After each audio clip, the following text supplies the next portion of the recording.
And again, I'm not worrying about the position of the secondary action, like where his ears are going to go or anything like that. I'll deal with that later. So for this first one here, we have this movement coming down like this. Now you could just leave this exactly as it is and just have your drawing go from this position here down into this position here and not worry about an anticipation on it, because it is sort of a subtle movement. Although putting on a slight anticipation at the beginning of it could add a little bit of flavor to it. So that's what I'm going to do with this one here. So I'm just going to go back and drop in a little anticipation on this one. So going from this position here, I'm just going to anticipate my character back. So actually, let me take this drawing here off. I'm just going to flip these around. This is, again, something you have to decide for yourself, what's easiest for you. So if I put this second drawing, my second key here on the bottom, put my first key back up on top, I can then see directly right through the paper to my first key, which is the one that I'm sort of taking it out of. So, rather than flipping it the other way, so I had my second key on top, it just makes it a little bit more difficult to have to flip back and forth to find that drawing. This way I have something to work off of. So what I can do here is I can just add a slight anticipation to the character, bringing their head up into that position there. It's very, very subtle, and I'm just going to bring the nose up just slightly as well.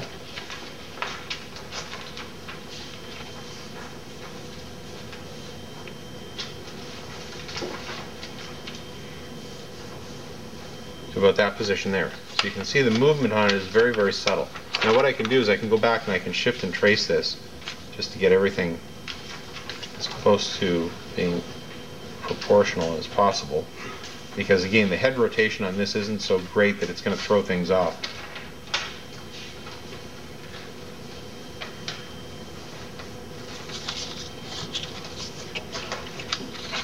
There's my subtle anticipation up.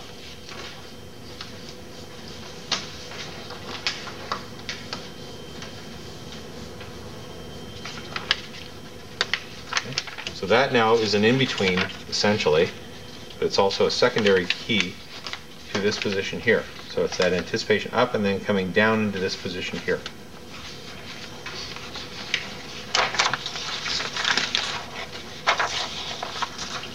So now I'm going to go from this drawing into my first head rotation over to this point. And again, I need an anticipation to this action. Because the action is so broad there, you don't want to just come down to this and then go across that way. What you want to do is you want to come down, do a slight anticipation back this way, and then come across like that. Okay, so coming down into your anticipation, you go across like this a little bit, and then you come across to that position there.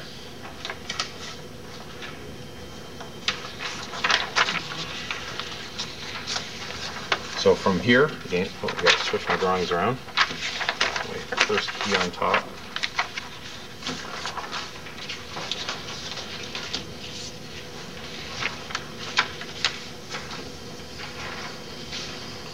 I'm going to shift the head mass over.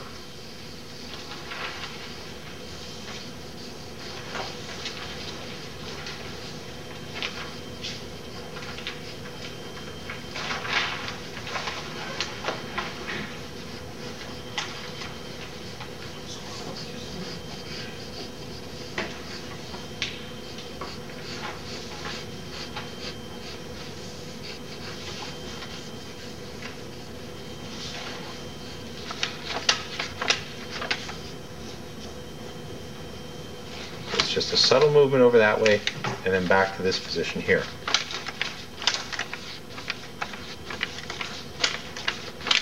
Now the breakdown that goes in between this, we might as well do this right now, just in case we run out of steam and you guys fall asleep. Is anybody falling asleep?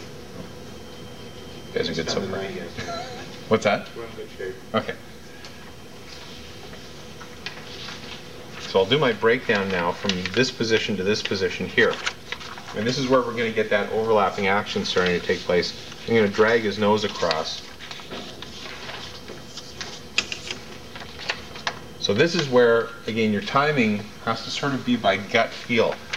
The actual halfway position between these two is somewhere right in about there. Okay, and the halfway position on the nose. There's the head mass across there. just straight in between to it. And if I was to put the nose in, the nose halfway in between would be right about here. Okay, but that's not what I want. Okay, that's pretty rigid and mechanical going across there. So what I want to do is I want to take the head, and as I anticipate in one direction and I come across the other way, I'm going to tilt the head over, and I'm actually going to push this upper part of the head further than the halfway position. So I'm going to force it over here a little bit further.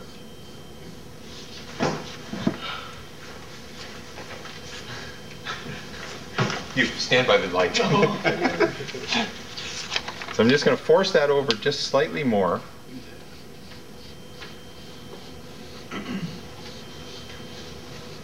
Into this position. So it's leading ahead, and it's not the halfway point, it's just slightly further ahead. And the nose, I'm going to drag it behind. So it's going to actually be back here. Now the other thing that I can do is I'll draw this one on for now, just so you can see it, and then I'll draw a different one, just so you can see the exaggeration that I want you to put into it. So that creates a little bit of a drag. You can see how the distance between this key and this key here, and this key and this key is greater. So what that's going to do is it's going to make for a faster movement coming across on the head. So the head part leads, and then the other part drags afterwards. Now what we want to do is we want to create an actual drag itself by just shifting this over a little bit, or not shifting it, but just changing the line on this part here. So I'm going to trace off the head cranial mass. There's the head cranial mass there. I'm going to keep the nose position where it is, but I'm going to change this line here. Instead of curving it this way, I'm going to curve it the opposite way.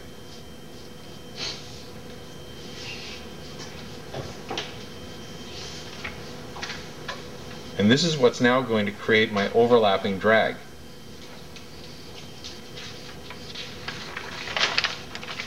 See the difference that makes?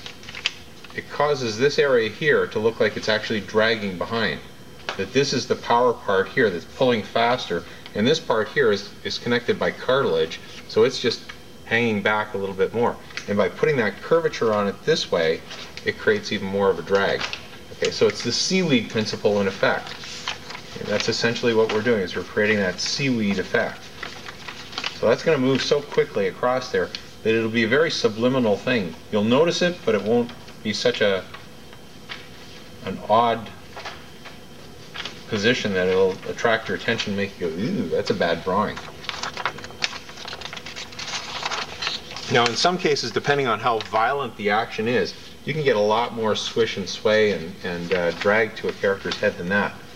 Now the other thing that we can do on here, and I'll give you this option, is as the next in-between here, if we want to do some Dover Boy stuff.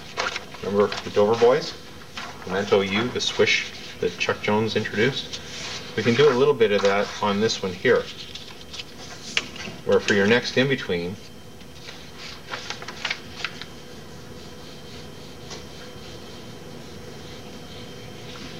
we can drag the character's face like this.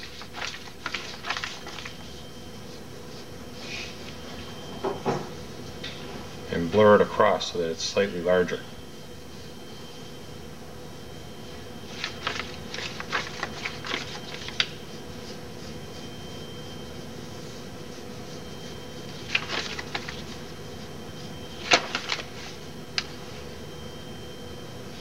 Draw the eyes in on this one.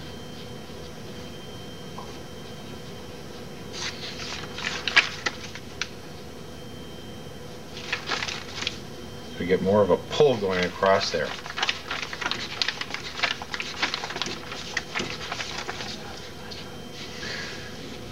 What's that? Faster. Okay. So you can do something like that if you want to get that movement moving really, really quickly going across there and creating a little bit of a blur.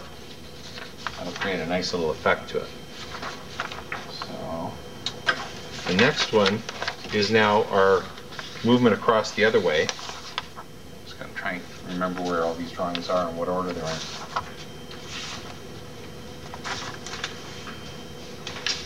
What did I throw there? That's all I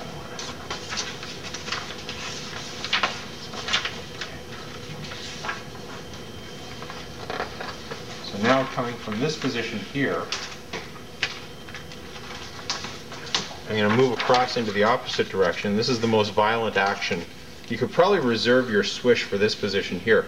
The first one may be a little bit softer, and then this one has the big swish going across here. But on this one, this is where you have to be careful with your in-betweens when you take your head going across in the opposite direction.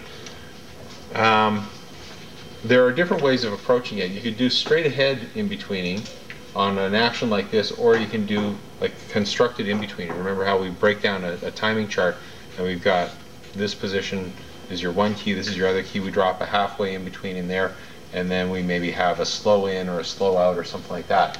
Well, this is where we can start to play around with it a little bit and alter it by just going straight ahead and doing what your gut sort of feels works. So in this case here, I'm just going to sort of gut through this, where we go from this position here.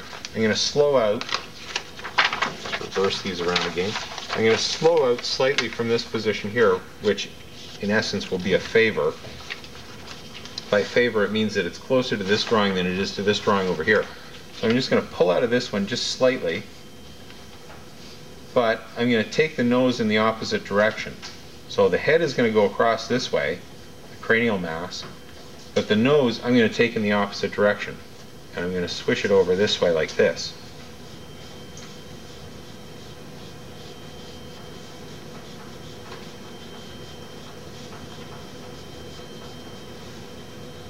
So it's very similar to that other drawing that we did. And in essence, this becomes a secondary key now, because it's going like this. So it creates that little bit of a drag going across there. And then the next drawing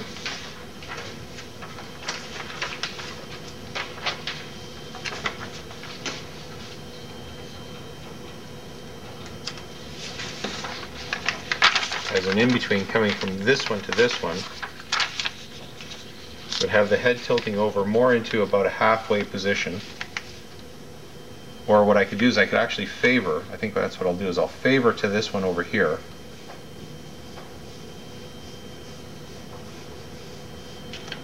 So it's closer to this position than it is to this position here. You can see it going across more. And this is where I'm going to put that big drag on.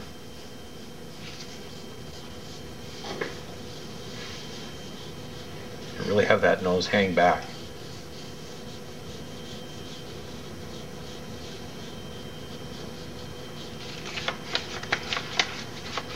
You can see it's getting a little bit bigger, so I'll have to go in and shorten it up a little bit.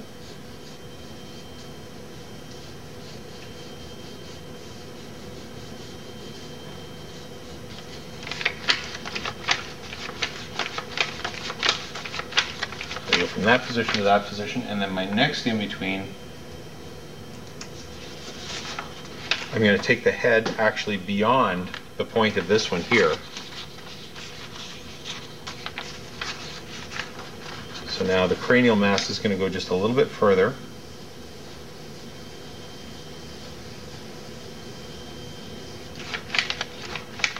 See how it comes back on this one? Goes beyond this one, beyond that one, and then comes back into it.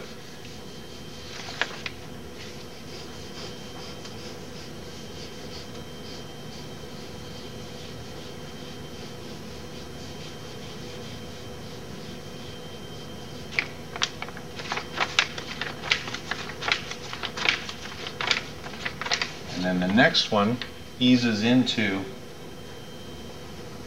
or actually I could go beyond this next one here, where I've gone too far in that direction with the cranial mass. Now I'm going to go too far in the opposite direction to this position here.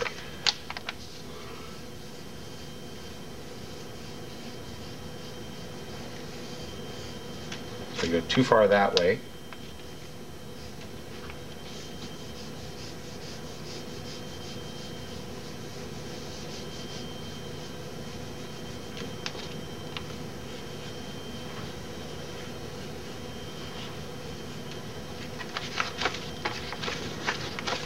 And then the next one would settle back into this position here. I'd put an in-between between this one and this one to just get it to settle into that position. And then I'd have to take it down into my next key, which is my anticipation down. So then I have to take this one off here, put it back on top.